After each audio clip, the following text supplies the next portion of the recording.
Hey there, it's JP, and you're watching the absolute game of Nerd! Hey guys, it's JP from Absolute Game of Nerds.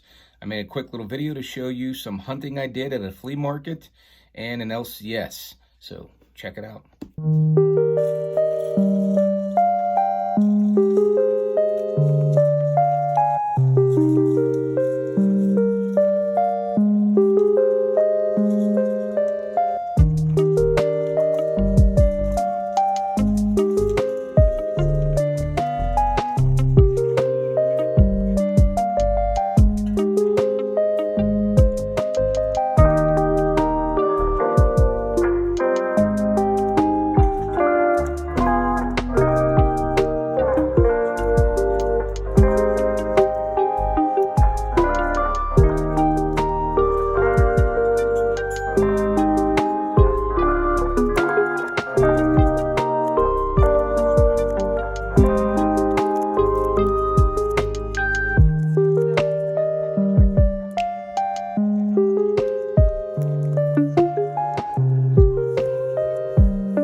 Hey, so you can see in the footage, the flea market was in a drive-in theater.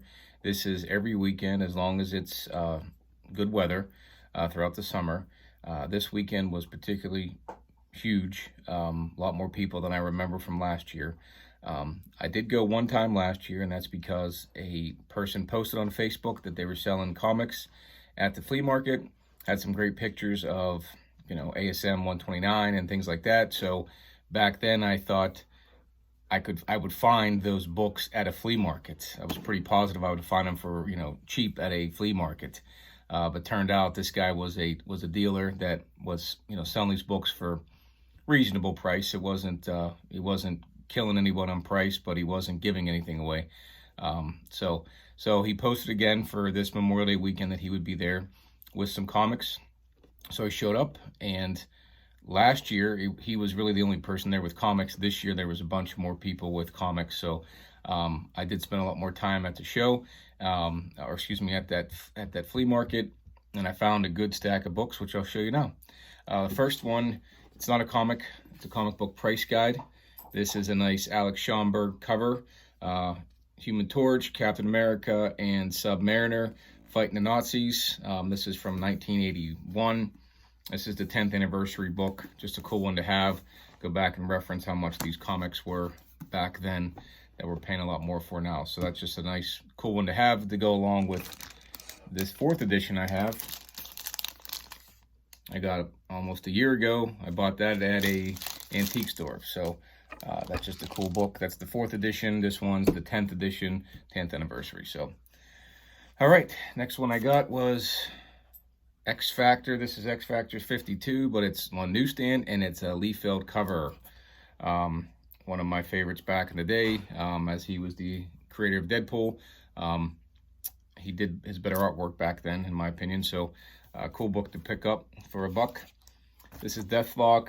This is book 4 of 4 from a 4-part series. I have number 1, so for $1, I'll pick that book up.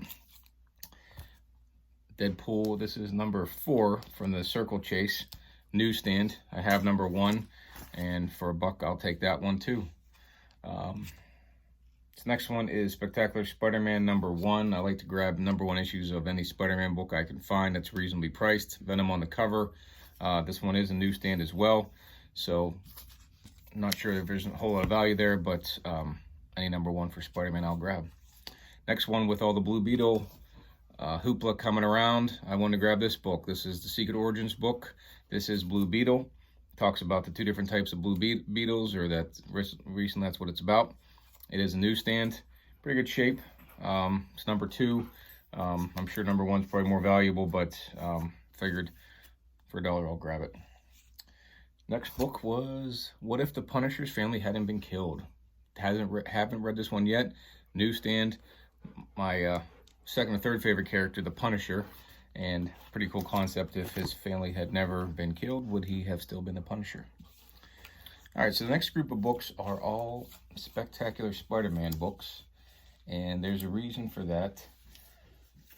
For Christmas, my son got me about 10 or so issues of Spectacular Spider-Man, and I realized what he got me, and with the various books I already had, key books, meaning first appearance of Spot, first issue number 100, issue number 1.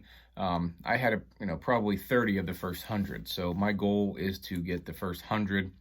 Now it's the first 120, I think, because there's a lot of cool covers after 100 as well that I wanted to get. So for that reason, I'm trying to finish this run. So at the show for a reasonable price, or at the flea market for a reasonable price, I was able to grab Peter Parker spec number 2. This is number 6. Number 15, which is almost a homage cover to issue Amazing Spider-Man 33 when he's trapped underneath that building. Then this one I had and sold because of the spec, and then I knew I'd get it back again for pennies. This one was less than 5 for number 24, the Hypno Hustler. So another one here, we have 33. Another one here, we have 41,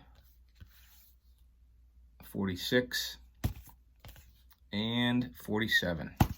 Now, if anyone has, I have a list I'll post.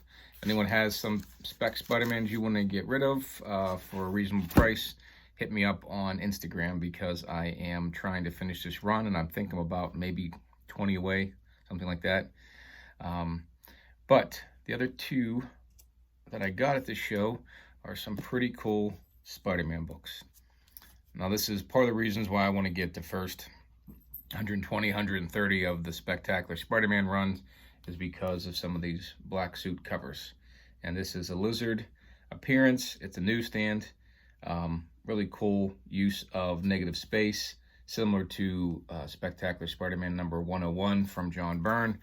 This one doesn't have a ton of value, but I think this one's in great shape and a really cool cover. So happy to have that one for fairly inexpensive.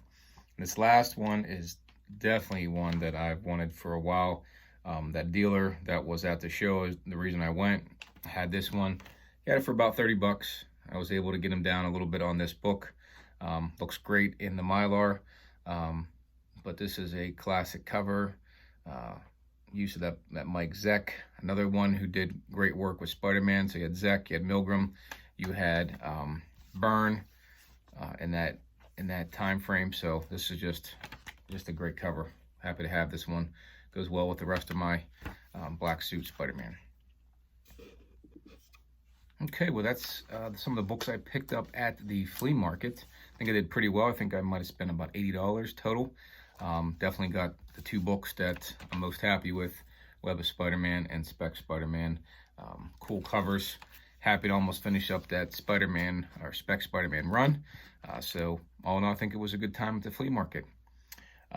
Recently, though, I was doing some traveling and stopped at an LCS and picked up a couple pieces there at the LCS. And this one is thanks to our friend Lunch Money Comics.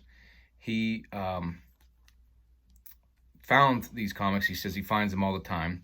And it is, what he finds all the time is Long Shot number 1.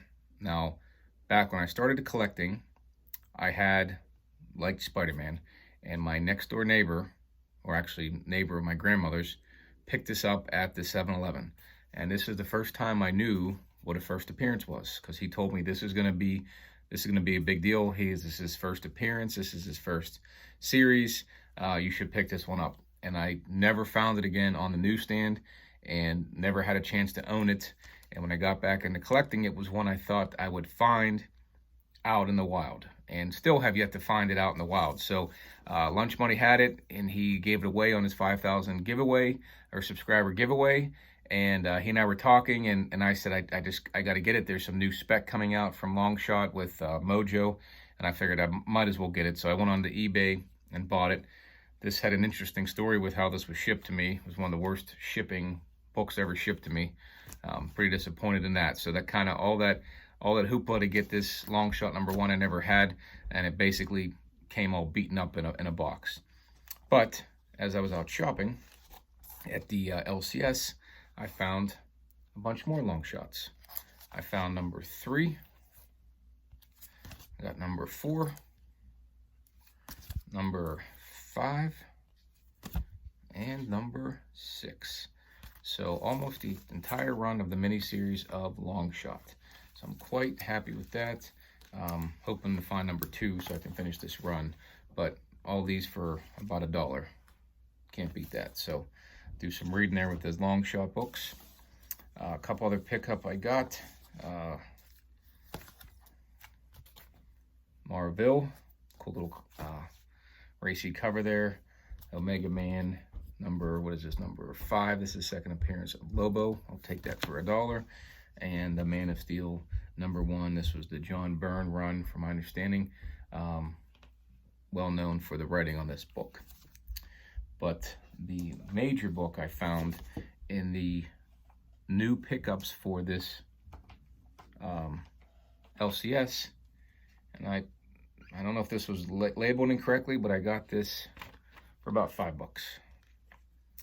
Now this is Robin #1. This is the rare second printing newsstand, and how you know that is by the newsstand and by up here in the top left where it says The Adventure Begins.